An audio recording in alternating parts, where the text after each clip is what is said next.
లోకములో ఎంతవరకు మనకి బంధము, ఎవరికి ఎవరు ఈ లోకములో ఎంతవరకు మనకి బంధము, ఎవరికి ఎవరు సొంతము, ఎవరికి ఎవరు శాశ్వతము, ఎవరికి ఎవరు సొంతము, ఎవరికి ఎవరు శాశ్వతము.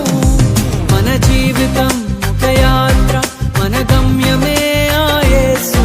మన జీవితం ఒక పరీక్ష,